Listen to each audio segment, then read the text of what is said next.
one of the most important components about the way I view myself, it's called the self-concept, is the fact that I'm a child of survivors. And as you'll see in the video that I'm going to present to you later, in many respects, if you're a child of survivors, not a grandchild or great-grandchild, but if you're a child of survivors, in many respects you feel that you yourself are a survivor. And that's not stam. It's pshuta kamashmo. It's pretty literal. You know, growing up without grandparents, uncles or aunts, first cousins, or even second cousins, was a unique experience. And there was a lot of anger, resentment, mostly pain when I was growing up. I grew up actually in Eitz Chaim. I'm an Eitz Chaim graduate. I went from pre-1A up until, in those years it was 9th grade, and I went to Neri Yisrael. A real Toronto guy, a real Torontonian, eh? Right? So, I grew up with that, and interestingly enough, about half of my class were also children of Holocaust survivors. And what's most curious is the fact that we didn't speak about our predicament. It was taboo. Not allowed to talk about it. There was almost even a busha. It was almost a shame that we were children of survivors. You know, it's almost, we felt that, I know this wasn't true, but it was a feeling ke'ilu, that people are looking at the likes of me and saying, we have a family and you don't. It was almost like a shtoch.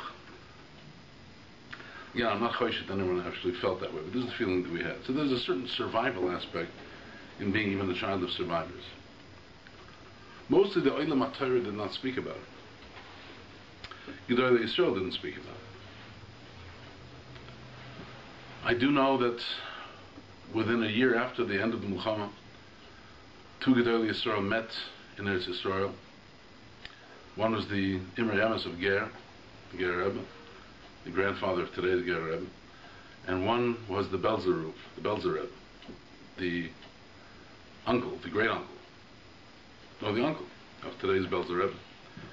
These are the two greatest manhigim of Hasidische Eidos in Poland. And they both lost not only family members, they lost hundreds of thousands of Hasidim collectively. Their world was really just devastated. And they met. And you'd think a meeting of these two titans of Yiddishkeit, these two giants, would have resulted in some pretty fundamental discussion. What was this all about? What was the Rabbi saying to us through this? But they sat in several minutes in complete silence. I could dramatize by saying that they were crying, and I don't think that that's the case. I don't want to make up things. But they were sitting, looking at each other in silence. Finally, the Belzer Rebbe said to the Ger Rebbe, in Yiddish said to him, Ger Rebbe, which means Ger Rebbe, we have to rebuild. And the Ger Rebbe nodded his head, and he got up with his son, the Beis Yisrael, and they left. That was the meeting. Gedolei Yisrael felt it's not a time for philosophizing, not a time for speaking, not a time for analysis. Rather, it's a time for rebuilding. In fact, the Novominsker Rebbe Shlita several years ago, when he helped to be miyased that division of Torah Messiah, also of which I'm, Baruch Hashem, I have the privilege of being the head of, the director of, and it's called Zechari Mas Olam. When they were miyased, Zechari Mas Olam and Torah Messiah goes back about 12 years ago. He gave a whole hezbollah, an explanation of what happened at Khan and Ma Pitom Achshav. You know, what's changed now that we're suddenly speaking about the Holocaust? And he said, Kimat Ke'ein the Zelbi Yisod, the same Yisod. He said that up until now, the Olam HaTorah was busy rebuilding. Or as we say in English, licking their wounds. You should know that the flourishing of Torah in North America and in England, in Australia,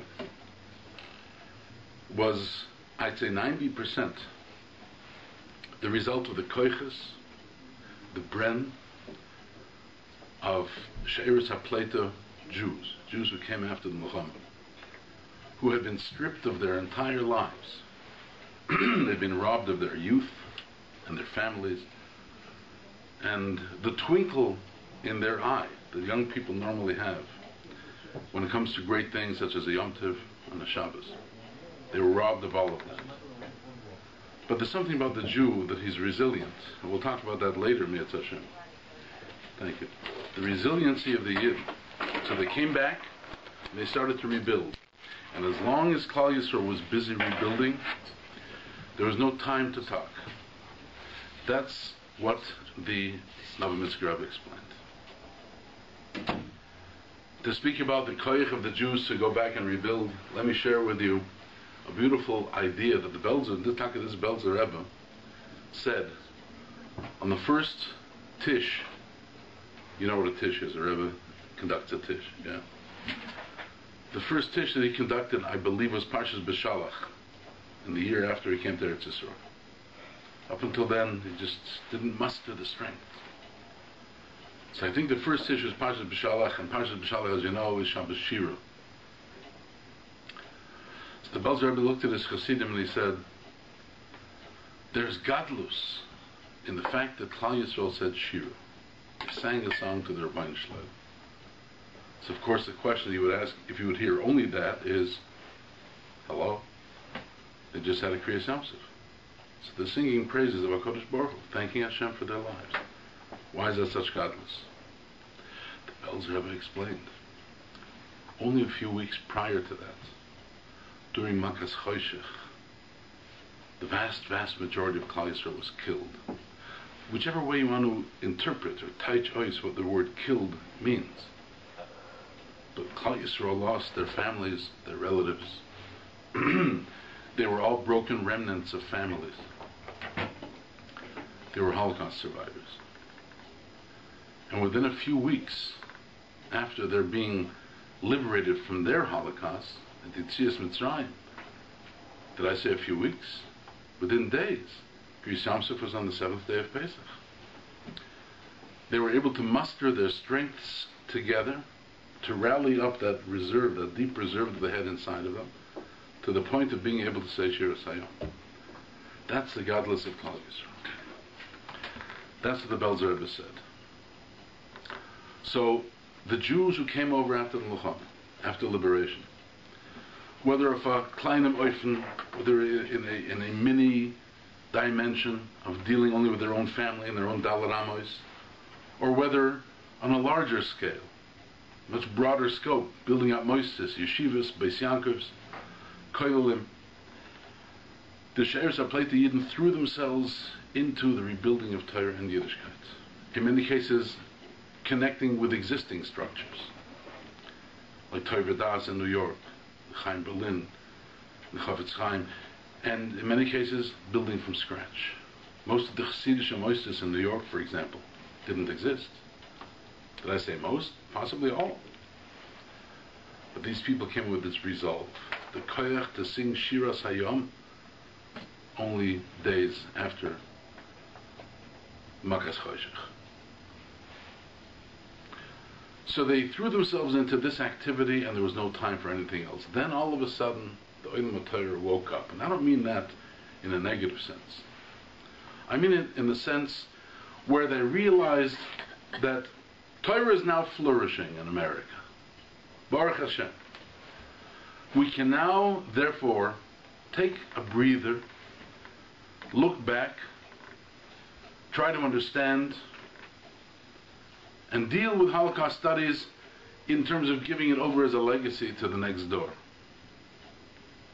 I've often been asked the question in my capacity, what's the big deal with Holocaust studies? Without mentioning names, there is a school in Toronto whose Hanhola feels that it's not really important.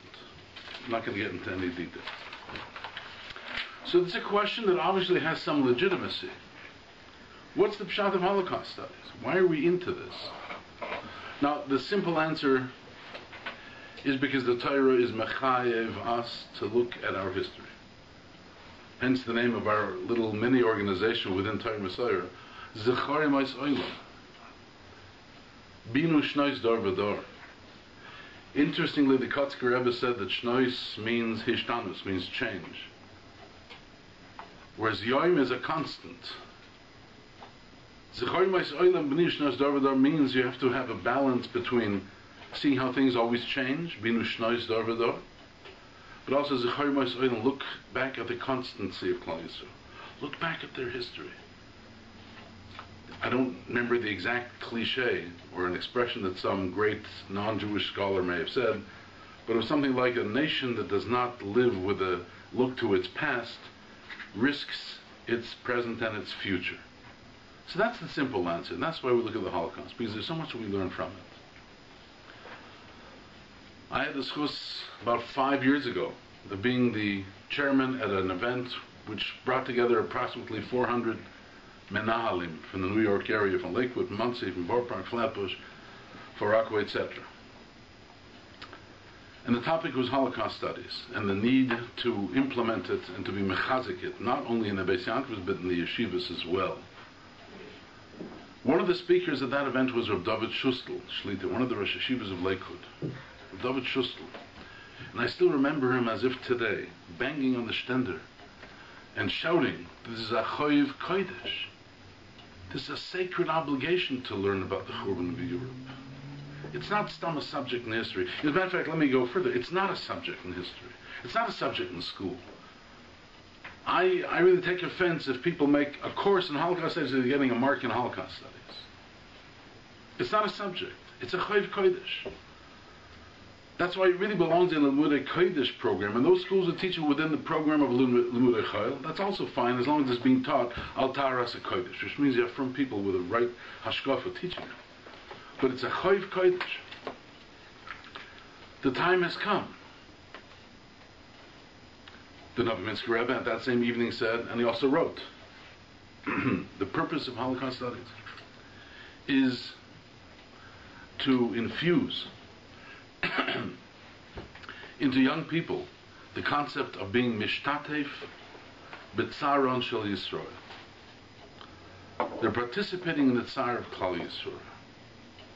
Let's face it, I mean, Klal Yisrael has been through thick and thin over the years. Even today, lately it's been a little bit more quiet, but there are wars in Eretz Yisrael. There's terrorism. We are the victims of so much horror over the course of years. But we sit here in Toronto the good, or in Borough Park the good, Borough Park the not so good maybe, and we live comfortable lives. Do we really identify with what's going on? Not necessarily. Well, what will make me screw my head on in such a way that I will be able to be misyaches, that I can empathize with the Tsar of Klal Yisrael? Novominsker Rebbe said, if you read about the Holocaust, you understand what Yidden experienced in the Holocaust. You understand the Mesiras Nefesh that they showed over and over again during the years of the Holocaust. You will develop a keener sense of being Mishtatef B'Tzar Shel Yisrael, of being Noiseh B'Oil M'Chaveira. You'll be able to further enhance your ability to empathize with the suffering, with the yoke of other people. Those are the words of the Novominsker Rebbe. Anochi HaKotan, and I certainly don't place myself on any parallel level with the two aforementioned Gedolei Yisrael. But in my world of chinuch, and here in this city I was in chinuch for 34 years before I moved, and it wasn't only when I was here, but it continues to be, and I know this from other menalim, mechanchim, mechanchos, there's a problem. And the problem is that, and I'm telling you this because you are potentially teachers. This is a teacher seminary. So I don't know if all of you or most of you or many of you will be mechanchos one day. Hopefully all of you. That's one of the topics we'll discuss on New York in a couple of weeks. But at the same time, I can discuss this on a level as if I'm speaking to teachers, prospective teachers. There's a problem in young people today, and that is that even kids who are good on the surface, in other words, they do well in school, they listen, they dress properly, whether it's girls or boys, there's no outward simonu of there being a problem, they get high marks, high grades, but somehow there's a disconnect between themselves and between the essence of what they're learning.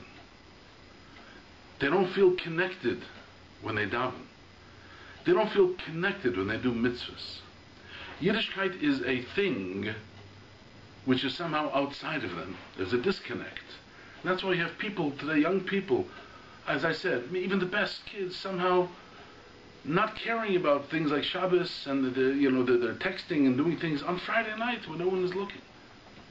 And if you've never heard of this, I can only say to you, Ashreichem v'toivlechem. It's a problem that exists. I was in Bnei Brak once, not about 2 years ago, and I had a meeting with a good friend who was the son of Rabbi Michal Yehuda Lefkovitz, if you've heard the name, one of the Litvish Gedolei Yisrael. I was telling him about this problem, and I said to him in Hebrew, I said, Zerak America. He said, no, he said, you have a big mistake. The same problem exists here, and he started going over case histories one after the other, how young people, good young people, are very often disconnected. So I thought to myself, what can make them connected? Truth is, there are a lot of answers to that, the different tools, different strategies that mechanchim need to learn. But one thing that can work and does work is if the Yid somehow were able to understand what the chashivas is of being a Yid. Our problem is that we were raised from houses and from families. Yiddishkeit comes to us sort of by default. So we don't invest a whole lot of thought in what it means to be a Yid. If somehow we were able to augment our self-concept, to appreciate ourselves and what it means to be a Yid, then we would naturally develop more of a connection with the Rabbi Shalom, with our tefillas, with our mitzvahs, with the whole gamut of Yiddishkeit. We need to establish a stronger connection. And I'll share with you a Chassidish Maisa. How many of you are from Chassidish homes? Okay. It's a typical Torontonian proportion, about a quarter. The following is a beautiful Maisa. You've heard of the Baal Shem Tov, the founder of Chassidus. He had an Enikel whose name was Burchel of Mezhepish. It's a funny name. You don't even find it near Chatham or Scarborough, right? Burchel of Mezhepish. An Enikel of the Baal Shem. One day he told his Chassidim that my Zayda, the Baal Shem Tov, told me the following story. He said, I was traveling and I came into what's called a Kretschmer. A Kretschmer is a wayside inn, which serves both as a little hotel, stay overnight, and also it's a tavern where people come in to drink. And of course we know what sort of people come in to drink in a tavern, in Poland especially, in Ukraine. Goy. And as he came to this Kretschmer, wanted to stay overnight, and he came in and there was a Goy sitting at a table with a bottle of mashke. The Goy saw the Baal Shem Tov said, Rabbi, come, sit, I give you a drink. The Baal Shem Tov said, no, thank you. He declined. And the Goy started to insist, please sit. Shem Tov refused. And then he started beseeching the Baal Shem Tov, Rabbi, sit down, I'll give all of the liquor that you want. I will pay for it. Please. And the Baal Shem Tov continued to decline, obviously. I'm going to sit there with the Goy, shikering it up.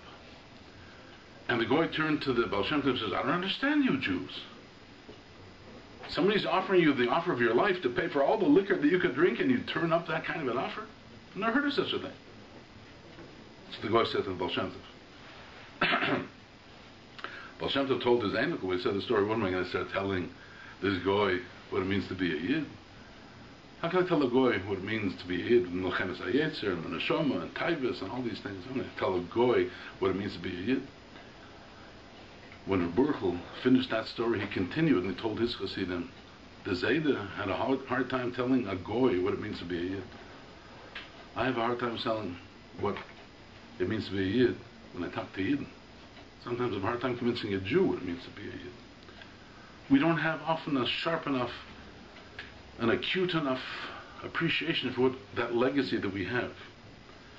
My Kodesh Baruch Hu told Avram, Altira Avram, Anoichi Mogen Loch. I will secure in you something which I will protect. That the Yiddish Kishke, that Yiddish Punkt is in every Zera Shel Avram. We get disconnected from that. But when you immerse yourself into Holocaust studies, you see what they wanted to do to us and what they ultimately failed in doing to us. And we see the way we conducted ourselves. then it opens up vistas. It opens up vistas of understanding of what it means to be a Yid. There are, as I said, other ways of curing this kind of a problem in today's youth. But this is one very effective tool. So if and when, I know you have a course here in the seminary, but if and when you immerse yourselves, even on your own time, more and more into these inyonim, I guarantee your sense of self as being a Bas Yisrael will become sharpened. You will appreciate yourselves for what you are more than you already might do now. I want to conclude this segment of a couple of minutes with an important thought concerning, I failed to mention one more thing. See, one of the problems that Gedolei Yisrael were made aware of is that while in our machne, the Machne HaTorah, there was very little, if any, talk about the Holocaust, no books written, no speeches given, no courses given in any seminaries, in the non-frum world, there was a whole lot to do with the Holocaust. Yad Vashem was built in Yerushalayim. Hundreds and hundreds of books came onto the market written by non-frum Yidden, survivors or otherwise. Many times selling a hashkafa which is not al pi Torah. Just one little example of that is the notion of never again. Do you ever see this never again with a fist? Never again. Never again what? Because we're saying never again will there be a Holocaust. Well, hello? Is this within our control? We have the power to make such guarantees that it will be never again? I dare say that if we had the power to make such a control, then we would have controlled it 75, 80 years ago also. But obviously it wasn't within our control then. It's not in our control now.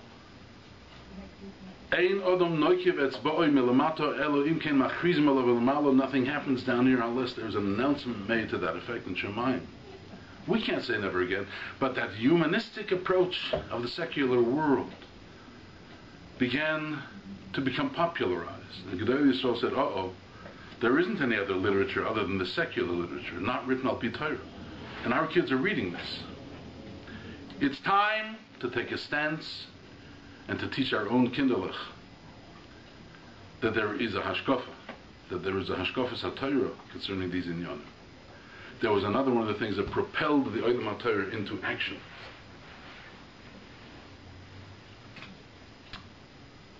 Ultimately, and this is the nikud I was going to mention before,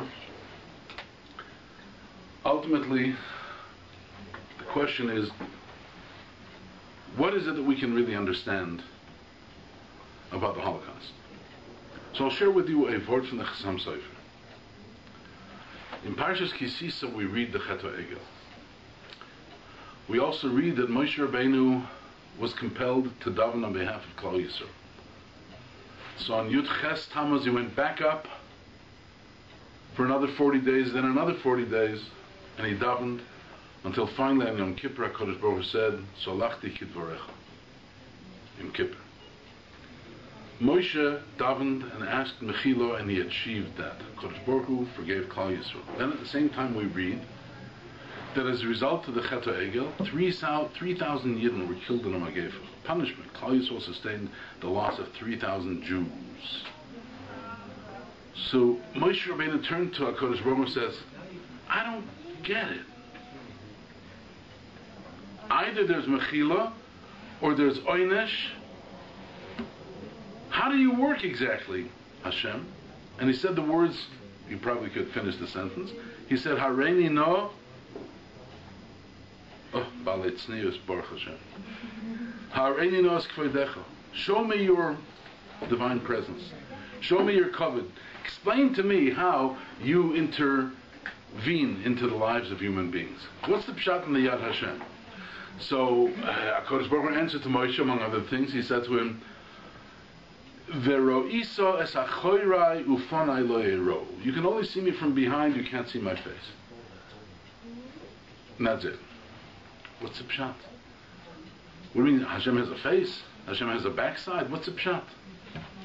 Zog Chassam Sofer that in terms of understanding HaKadosh Baruch Hu's actions in this world, there's two categories. One category is actions which are contemporary, which means they're fresh.